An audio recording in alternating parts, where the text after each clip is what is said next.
আসসালামু আলাইকুম ওয়া রাহমাতুল্লাহি ওয়া বারাকাতুহু। আলহামদুলিল্লাহি ওয়াহদাহু ওয়াসসালাতু ওয়াসসালামু আলা মান লা নাবিয়্যা বা'দাহ।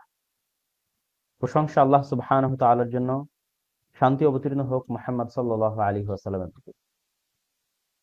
বর্তমান বাংলাদেশ তার ইতিহাসের এক ক্রান্তি লগ্নে এসে দাঁড়িয়েছে। দীর্ঘ 15 বছরের স্বৈর শাসনের বিদায়ের মাধ্যমে আজ ছাত্র জনতার বিপ্লবের যে আনন্দ, সেই আনন্দের মধ্যেও আমরা এমন কিছু সংবাদ শুনতে পাচ্ছি এবং এমন কিছু দৃশ্য দেখতে পাচ্ছি যা চরম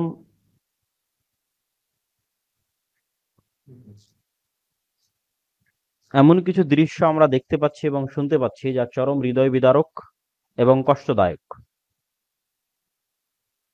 বিশেষ করে সমগ্র দেশে পুলিশ বাহিনীর অনুপস্থিতি এবং সেনাবাহিনীর নির্বিকার ভূমিকা এবং মানুষের উল্লসিত আনন্দে যেভাবে সমগ্র দেশের বিভিন্ন অঞ্চলে স্বাভাবিকতা বিঘ্নিত হয়েছে, জান ও মালের নিরাপত্তা বিঘ্নিত হয়েছে, তা বাংলাদেশের ভবিষ্যতের জন্য কখনোই কল্যাণকর নয়।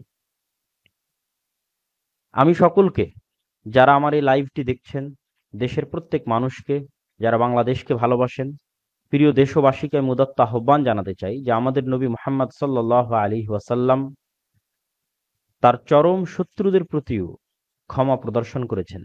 আমরা গত 15 বছর যে জুলুম অত্যাচার সহ্য করেছি, তার চেয়ে ভয়ঙ্কর জুলুম অত্যাচার সহ্য করার পরেও তিনি, মানুষ যখন তার বিজয় হয়েছে, তখন তিনি ক্ষমা সুন্দর দৃষ্টিতে দেখেছেন। ক্ষমা আল্লাহ সুবহানাহু তাআলার গুণ, ক্ষমা নবীদের গুণ, ক্ষমা মুহাম্মদ সাল্লাল্লাহু আলাইহি ওয়াসাল্লামের গুণ। রাসূল সাল্লাল্লাহু আলাইহি ওয়াসাল্লাম বলেন, আল মুসলিমু মান সালিমা আল মুসলিমু মিন লিসানিহি ওয়া ইয়াদিহি। মুসলমান সেই যার হাত এবং যার মুখ থেকে অন্য মুসলমান নিরাপদ থাকে। যার হাত থেকে এবং যার মুখ থেকে অন্য মুসলিম নিরাপদ থাকে। তথা আজকে আপনি যদি কোথাও গিয়ে, সেটা আপনার যতই শত্রু হোক, তাদের বাড়িতে লুট করা, তাদের জিনিসপাতি নিয়ে যাওয়া বা কোথাও অগ্নিসংযোগ করা, সে আপনার যতই চিরন্তন শত্রু হোক, এটি কখনোই ইসলাম সমর্থিত নয়। চরম গুনাহের কাজ, হারাম কাজ, অন্যায় কাজ। এই জন্য উদাত্ত আহ্বান জানাবো, যারা এই ধরনের কাজে যুক্ত আছেন বা আপনার আশেপাশে কেউ যুক্ত আছে, আপনারা তাদের নিবৃত্ত করুন। আল আমরু বিল মারুফ ওয়ান নাহি আনিল মুনকারের ভূমিকা পালন করুন। এখন যেহেতু দেশে কোনো আইন শৃঙ্খলা রক্ষাকারী বাহিনী নেই, অতএব সৎ কাজের আদেশ এবং অসৎ কাজে বাধা প্রদানের যে জিম্মেদারি মুসলমানদের উপর আছে, তা প্রত্যেক মানুষকে জরুরি ভিত্তিতে পালন করতে হবে। মানুষকে সৎ কাজের আদেশ দিতে হবে, অসৎ কাজে বাধা দিতে হবে। এই মুহূর্তে যদি আপনারা জরুরি ভূমিকা না গ্রহণ করেন সৎ কাজে আদেশ এবং অসৎ কাজে বাধা প্রদানের, তাহলে আমরা হয়তো যেই স্বাধীনতার স্বাদ নিচ্ছি, এই স্বাধীনতার স্বাদ হয়তো আমরা হারিয়ে ফেলবো। সম্মানিত উপস্থিতি, আমরা গত 15 বছর যে বিভেদের রাজনীতি দেখেছি, মুক্তিযোদ্ধা এবং রাজাকার নামে যে বিভেদের রাজনীতি, তা আমাদের এই দেশকে ধ্বংস করে দিয়েছে।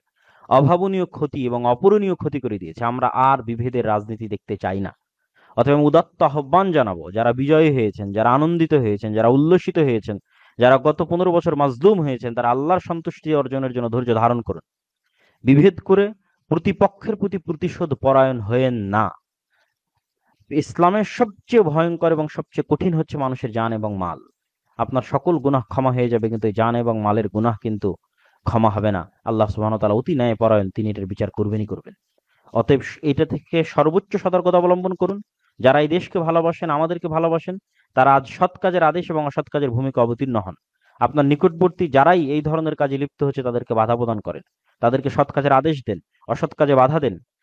এবং দ্বিতীয় যে বিষয় নিয়ে সমগ্র দেশে প্রচুর আলোচনা হচ্ছে, সেটা হচ্ছে বিধর্মীদের উপাসনালয়। রাসূল সাল্লাল্লাহু আলাইহি ওয়াসাল্লাম বলেন, মান কাতালা মুআহাদান, মুসলমানদের সাথে চুক্তিবদ্ধ অবস্থায়, মুসলমান সরকারের নিরাপত্তা নিয়ে জিম্মি যারা দেশে বসবাস করে, মুসলিম দেশে বসবাস করে, এরকম যে কোনো বিধর্মী স্বাধীনভাবে তার ইবাদত এবং তার উপাসনা করার অধিকার পাবে।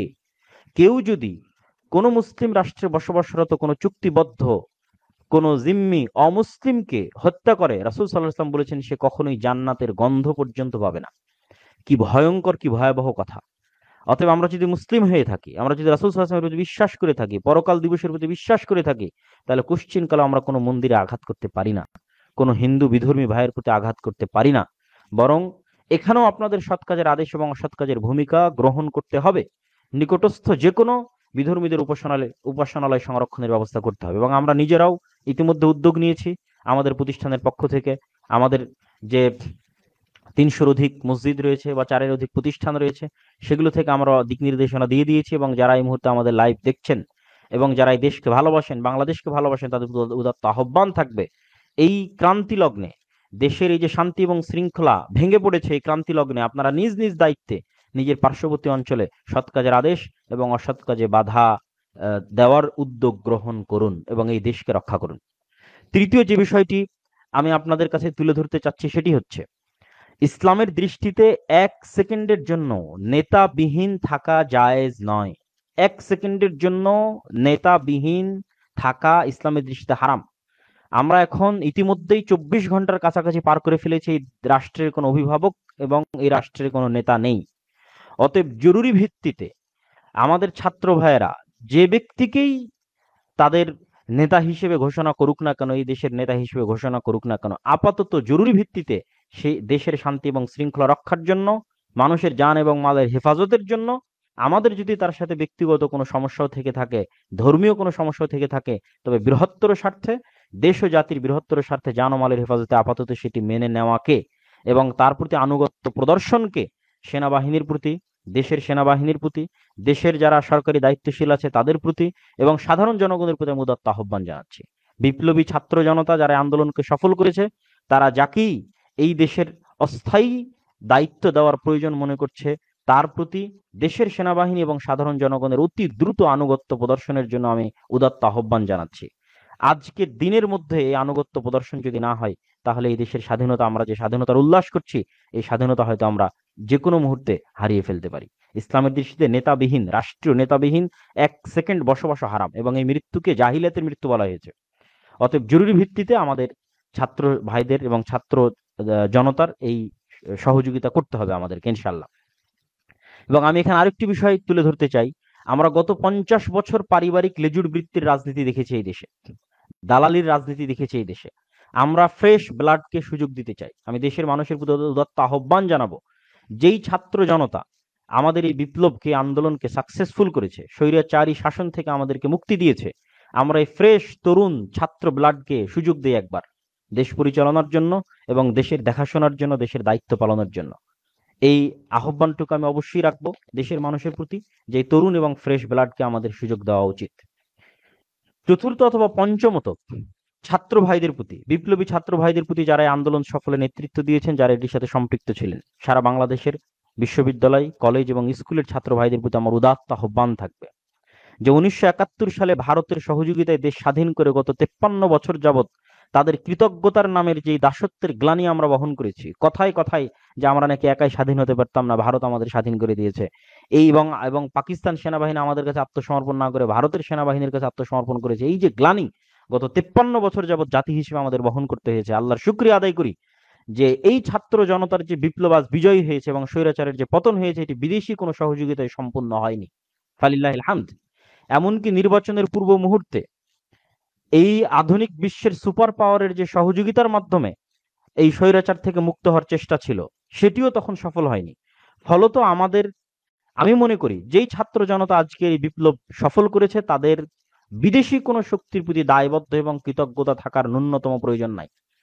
তারা এই দেশের মানুষের ৪ শতাধিক মানুষের রক্তের উপর ভিত্তি করে আজকের এই বিজয় তারা ছিনিয়ে এনেছে। অতএব তাদেরকে দায়বদ্ধ থাকতে হবে এই দেশের সাধারণ ছাত্র জনতার প্রতি, বিদেশি কোনো শক্তির প্রতি নয়। অতএব আমি ছাত্র ভাইদের প্রতি উদাত্ত আহ্বান জানাতে চাই, আপনারা স্বতন্ত্র এবং স্বাধীনভাবে যে বিজয় ছিনিয়ে এনেছেন, এই বিজয়কে কখনোই কোনো বিদেশি শক্তির দাসত্বের জন্য এবং তাদের কৃতজ্ঞতার জন্য এই গ্লানি জাতির উপর চাপিয়ে দিবেন না।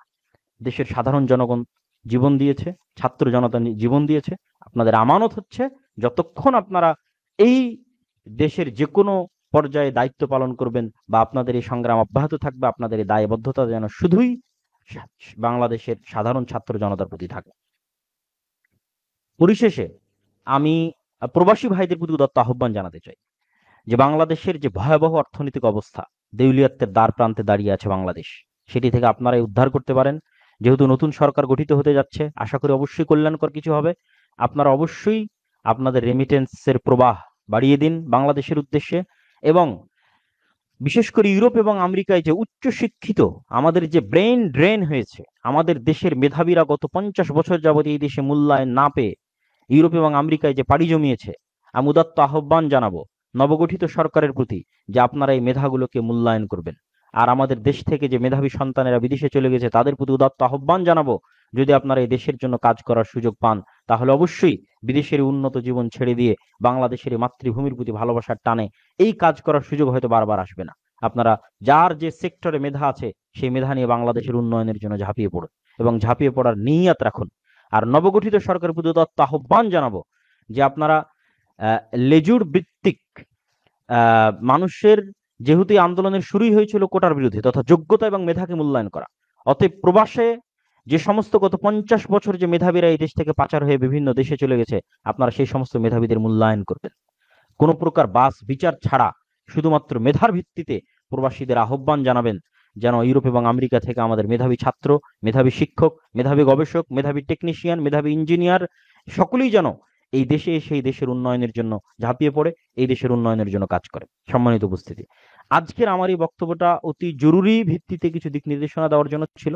আমি যেটি গত পোস্টে আমি আপনাদের বলেছিলাম যে আমি অচিরেই ভবিষ্যৎ বাংলাদেশের রূপরেখার জন্য আমার মাথায় যে চিন্তা ভাবনা আছে সেটি লিখিত আকারে এবং ভিডিও বক্তব্য আকারে আপনাদেরকে দিব।